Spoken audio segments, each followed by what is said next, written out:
नमस्कार दोस्तों। जैसा कि मैंने बोला था कि नवरात्रों से पहले मैं सभी वीडियोस जो एस्ट्रोलॉजिकल एनालिसिस है ईयरली प्रेडिक्शंस का, उसके लिए मैं अपलोड कर दूंगा, लेकिन किसी कारणवश मैं वो रिकॉर्ड ही नहीं कर पाया। अभी भी मैं थोड़ा सा वक्त निकाल के कोशिश कर रहा हूँ कि एटलीस्ट जितनी हो सके उतनी मैं वीडियोस बना सकूँ। तो बात शुरू होती है सिंह राशि की। सिंह राशि की मैंने कोई नोट नहीं किया है अभी। लाइव लाइव मतलब कि अभी रिकॉर्डेड कंटिन्यूटी में हो, रिकॉर्डिंग कंटिन्यूटी में होगी। और मैं चार्ट जो अभी का चार्ट है और जो मई तक का चार्ट, जो क्योंकि मई तक मेजर प्लैनेट्स जो हैं वो अपनी राशियां बदल चुके होंगे। तो अभी के मुताबिक शनि देव जी जो हैं वो सप्तम भाव में है। तो आपका कोई भी काम जो वो काफ़ी स्लो हो गया होगा। आप चीज़ें करने की कोशिश कर रहे होंगे, स्टार्ट करने की कोशिश कर रहे होंगे, कुछ ना कुछ रुकावट आ रही होगी। लेकिन देर सवेर आपका काम बन भी गया होगा। आपका कहीं रिश्ते की बात चल रही होगी तो वो थोड़ा सा रुक जा रही होगी। अभी क्या होगा कि चीज़ें एटलीस्ट अभी जो ये फाइनल फेज था 29 मार्च तक का, तब तक चीज़ें जो वो स्टेबल हो जाएंगी। इसके बाद आएंगे शनिदेव जी आपके 8th हाउस में। 8th हाउस में वो दृष्टि डालेंगे 2nd हाउस पर, धन पर। तो आपको एक कोई बड़ा खर्चा आ सकता है। आपकी जो सेविंग्स हैं वो ड्रेन होने लगेंगी। तो बेटर आप इस चीज़ को कैसे इस्तेमाल कर सकते हैं। अब मान लो आपको पता है कि खर्चा होना है, तो आप अपने घर का काम लगा दीजिए या फिर कुछ बेटरमेंट के लिए कर दीजिए। इससे क्या होगा कि आपका खर्चा तो हो जाएगा, लेकिन वो आप ही के काम आएगा। फिर आता है इसकी शनिदेव जी की तीसरी दृष्टि 10th हाउस में आएगी। 10th हाउस में आने के कारण आपका जो करियर है उसमें एक बदलाव की संभावनाएं क्रिएट होंगी। वो आप पर है कि आप बदलाव करते हैं या ना करते हैं। फिर इनकी दशम दृष्टि आएगी पंचम घर में। वो है रिलेशनशिप्स का, दोस्तों का, नई चीज़ों को स्टार्ट करने का। तो इन सब तीनों चीज़ों में थोड़ी सी रुकावटें आएंगी। जो आपके खराब मित्र हैं वो आपसे दूरी बना लेंगे। जो रिलेशनशिप आपके लिए अच्छे नहीं थे वो दूर। अब हम सोचते हैं कि फलाना चला गया, तो वो हम दुख मनाते हैं, लेकिन हो सकता है कि जो बातें उन्होंने दूसरों के साथ कही है जो आपके बारे में, वो आपने ना सुनी हो। तो भगवान ने सुनी होती है तो वो कोशिश करते हैं कि उन लोगों को आपसे थोड़ा डिस्टेंस करा दे। फिर बात करते हैं गुरुदेव की। गुरुदेव जी हैं वो 10th हाउस में है।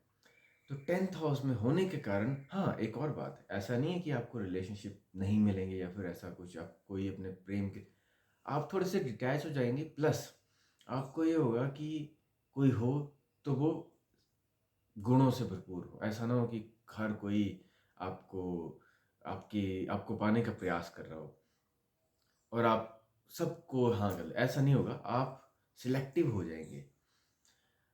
गुरुदेव जी है वो आपके 10th हाउस में। तो बीते एक साल में आपका जो करियर है वो एक्सपैंड हुआ होगा।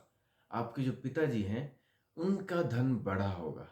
उनको उनकी सेविंग्स बढ़ी होंगी, चाहे किसी भी कारण से। या देखो, मान लो उनका खर्चा कम हुआ तो भी सेविंग्स बढ़ेंगी।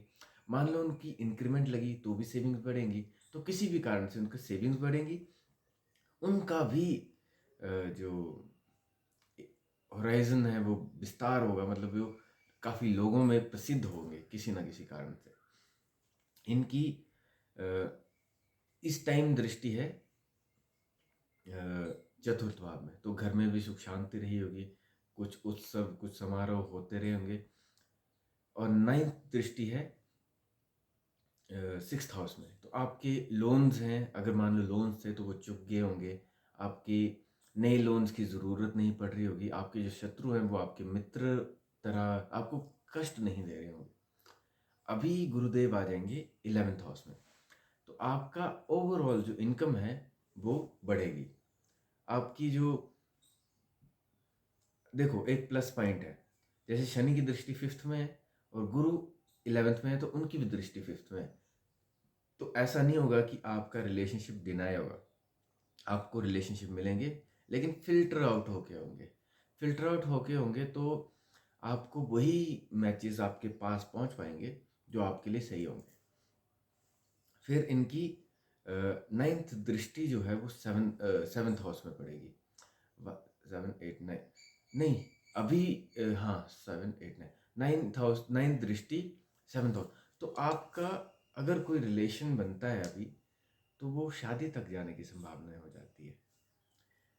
और उसमें, और वो ऐसी रिलेशन होगा जो समाज के विरुद्ध नहीं होगा, समाज के मुताबिक होगा।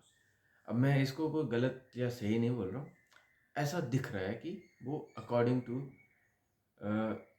काफ़ी कॉम्प्लेक्स है। क्योंकि फिर अभी अभी मैंने राहु की भी पोजीशन देखी, तो राहु है 7th हाउस में, तो वो वो कोशिश कर रहा है कि चीज़ें जो है वो आउट ऑफ वो हो, मतलब आउट ऑफ सोसाइटी हो, जो सोसाइटी नहीं मानती वो चीज़ें हों।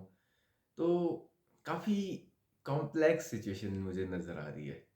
केतु आपके 1st हाउस में होगा, तो आप कहीं ना कहीं खुद से ही डिटैच हो जाएंगे, खुद से ही दूरी बना लेंगे। उस चीज़ को आप प्रिवेंट करें, और उपाय के तौर पर आप गणपति जी की आराधना करें, और राम नाम का आपने राम नाम लिखना है रेड पेन से अ, किसी भी नोटबुक में, और वो नोटबुक अपने पास रखनी है।